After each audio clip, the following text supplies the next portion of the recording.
Assalamualaikum warahmatullahi wabarakatuh. Shalom, Om Swastiastu, Namo Buddhaya, salam kebajikan. Salam sejahtera bagi kita semua. Sebelumnya perkenalkan kami dari kelompok 10 yang beranggotakan saya Yulia Sari sebagai moderator dan beserta rekan-rekan saya. Halo, perkenalkan dengan saya Maestro Pina Marian Merlin. Perkenalkan, saya Al-Azhara Raudatul Jannah. Dengan saya Siti Suhani. Baik, pada kesempatan kali ini kelompok kami akan membahas tentang bagaimana caranya membangun sikap anti korupsi baik dalam lingkup akademik maupun lingkup sosial dengan judul Anti Korupsi sebagai Gaya Hidup dari Ruang Kuliah ke Ruang Sosial. Video kali ini dibuat untuk memenuhi tugas besar 2 dalam mata kuliah pendidikan karakter. Pengertian korupsi dan nilai integritas. Pengertian korupsi yaitu salah satu permasalahan sistematik yang menghambat perkembangan sosial, ekonomi, dan pembangunan nasional.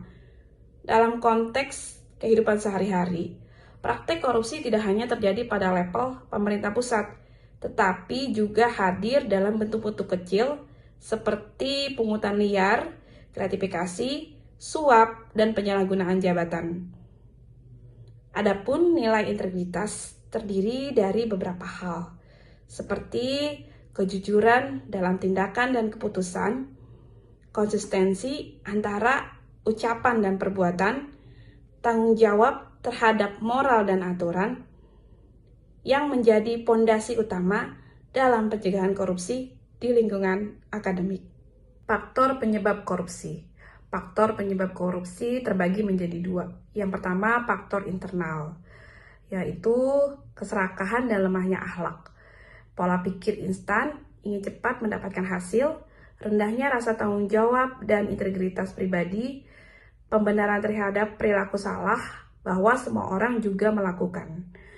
Yang kedua yaitu faktor eksternal, terdiri dari budaya permisi dalam lingkungan masyarakat, lemahnya pengawasan dan sanksi, sistem administrasi yang rumit sehingga mendorong pungli, dan minimnya edukasi tentang anti korupsi. Selanjutnya saya di sini akan menjelaskan 3 analisis kasus CBL. Yang pertama, studi kasus kelurahan temuan mahasiswa terdapat oknum aparat meminta uang pelicin untuk mempercepat proses bantuan sosial. Kedua, warga merasa terpaksa memberikan uang agar tidak dipersulit dan mahasiswa menyadari hal tersebut adalah tindakan korupsi, namun mahasiswa tidak berani melapor. Kedua, dilema mahasiswa, yaitu menjaga integritas dengan melawan korupsi dan diam untuk menjaga hubungan kampus dan kelurahan. Dan yang ketiga, pola kritis, yaitu terjadinya penyalahgunaan wewenang atau abuse power dan korupsi berdampak langsung pada masyarakat miskin. Perspektif hukum atau undang-undang tipikor ada 3. Yang pertama, undang-undang tipikor yang relevan. Kedua, sanksi hukum. Ketiga, hak pihak terkait. Yang pertama, undang-undang tipikor yang relevan yaitu Undang-Undang Nomor 31 Tahun 1999 JO dan Undang-Undang Nomor 20 Tahun 2001. Pasal 3, penyalahgunaan kewenangan yang merugikan negara. Pasal 12E, pegawai negeri yang memungut pembayaran tidak sesuai aturan. Kedua, sanksi hukum, yaitu penjara 4-20 tahun, denda hingga ratusan juta rupiah, dan pemecatan atau pencabutan jabatan publik. Dan yang terakhir, hak pihak terkait terdapat korban, saksi, dan terlapor. Korban mendapat pelayanan tanpa pungli, saksi dilindungi identitas dan keamanan, terlapor berhak atas proses hukum yang adil dan presiden. Selanjutnya, saya akan membahas dampak korupsi terhadap masyarakat dan negara.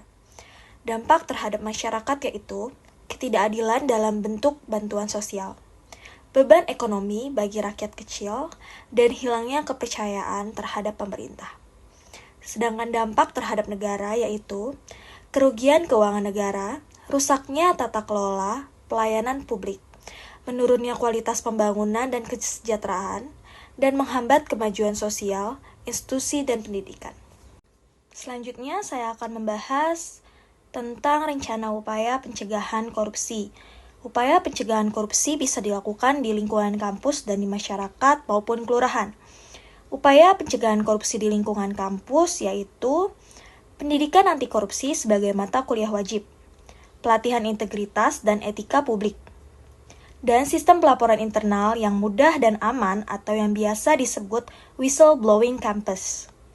Adapun upaya pencegahan korupsi di masyarakat maupun di kelurahan yaitu sosialisasi tolak pungli, pelatihan etika pelayanan publik bagi aparatur, pemasangan poster, banner, infografis, dan anti korupsi, kolaborasi kampus, kelurahan dalam audit kecil kegiatan sosial. Selanjutnya kita akan masuk ke dalam pembahasan peran-peran mahasiswa dalam pelayanan publik anti korupsi. Yang pertama, menjadi agen perubahan atau change agent dalam masyarakat.